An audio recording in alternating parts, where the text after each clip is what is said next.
خداوند کے زندہ اور پاک کلام میں سے سلاطین کی دوسری کتاب اور اس کا تیسرا باب۔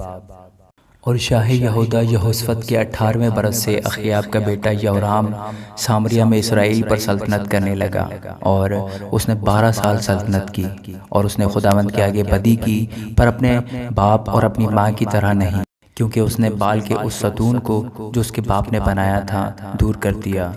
تو بھی وہ نبات کے بیٹے یروبام کے گناہوں سے جن سے اس نے اسرائیل سے گناہ کرایا تھا لپٹا رہا، اور ان سے کنارہ کشی نہ کی۔ اور مواب کا بادشاہ میسا بہت بھیڑ بکریاں رکھتا تھا، اور اسرائیل کے بادشاہ کو 1,00,000 بروں اور 1,00,000 مینڈوں کی اون دیتا تھا۔ لیکن جب اخیاب مر گیا تو شاہ مواب اسرائیل کے بادشاہ سے باقی ہو گیا۔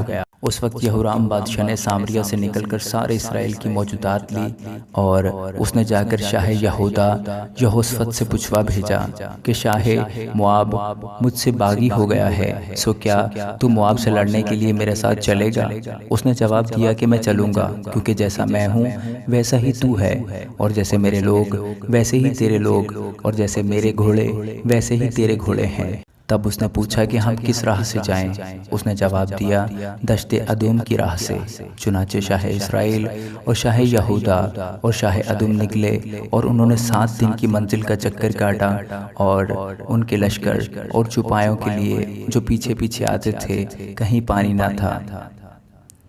اور شاہ اسرائیل نے کہا افسوس کہ خداوند نے ان 3 بادشاہوں کو اکٹھا کیا ہے تاکہ ان کو شاہ مواب کے حوالہ کر دے۔ لیکن یہوشافط نے کہا کیا خداوند کے نبیوں میں سے کوئی یہاں نہیں ہے تاکہ اس کا وسیلہ سے ہم خداوند کی مرضی دریافت کریں؟ اور شاہ اسرائیل کے خادموں میں سے ایک نے جواب دیا کہ الیشا بن صافت یہاں ہے، جو ایلیا کے ہاتھ پر پانی ڈالتا تھا۔ یہوشافط نے کہا خداوند کا کلام اس کے ساتھ ہے۔ سو شاہ اسرائیل اور یہوشافط اور شاہ ادوم اس کے پاس گئے۔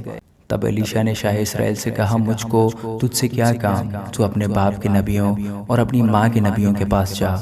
پر شاہ اسرائیل نے اس سے کہا نہیں، کیونکہ خداوند نے ان 3 بادشاہوں کو اکٹھا کیا ہے تاکہ ان کو مواب کے حوالہ کر دے۔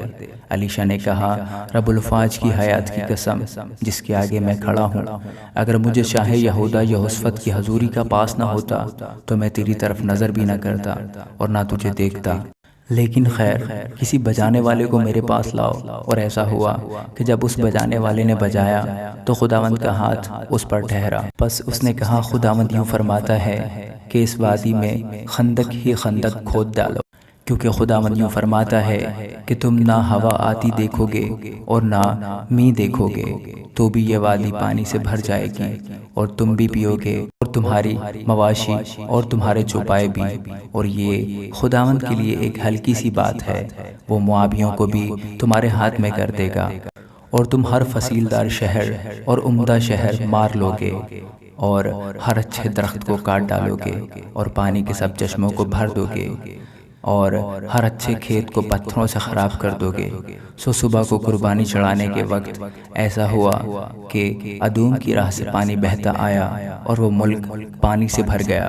جب سب موابیوں نے یہ سنا کہ بادشاہوں نے ان سے لڑنے کو چڑھائی کی ہے، تو وہ سب جو ہتھیار باندھنے کے قابل تھے اور زیادہ عمر کے بھی اکٹھے ہو کر سرحد پر کھڑے ہو گئے۔ اور وہ صبح سویرے اٹھے اور سورج پانی پر چمک رہا تھا، اور موابیوں کو وہ پانی جو ان کے مقابل تھا خون کی مانند سرخ دکھائی دیا۔ سو وہ کہنے لگے یہ تو خون ہے، وہ بادشاہ یقیناً ہلاک ہو گئے ہیں، اور انہوں نے آپس میں ایک دوسرے کو مار دیا ہے۔ سو اب اے مواب لوٹ کو چل۔ اور جب وہ اسرائیل کی لشکرگاہ میں آئے تو اسرائیلیوں نے اٹھ کر موابیوں کو ایسا مارا کہ وہ ان کے آگے سے بھاگے، پر وہ آگے بڑھ کر موابیوں کو مارتے مارتے ان کے ملک میں گھس گئے، اور انہوں نے شہروں کو مسمار کیا، اور زمین کے ہر اچھے قطع پر سبھوں نے ایک ایک پتھر ڈال کر اسے بھر دیا، اور انہوں نے پانی کے سب چشمے بند کر دیے اور سب اچھے درخت کاٹ ڈالے، فقط کیر حراست ہی کے پتھروں کو باقی چھوڑا۔ پر گوپیاں چلانے والوں نے اس کو بھی جا گھیرا اور اسے مار ڈالا۔ جب شاہ مواب نے دیکھا کہ جنگ اس کے لیے نہایت سخت ہو گئی تو اس نے 700 شمشیر زن مرد اپنے ساتھ لیے تاکہ صف چیر کر شاہ ادوم تک جا پڑے، پر وہ ایسا نہ کر سکے۔ تب اس نے اپنے پہلوٹے بیٹے کو لیا جو اس کی جگہ بادشاہ ہوتا اور اسے دیوار پر سوختنی قربانی کے طور پر گزرانا۔ یوں اسرائیل پر قہر شدید ہوا، سو وہ اس کے پاس سے ہٹ گئے اور اپنے ملک کو لوٹ آئے۔ آمین۔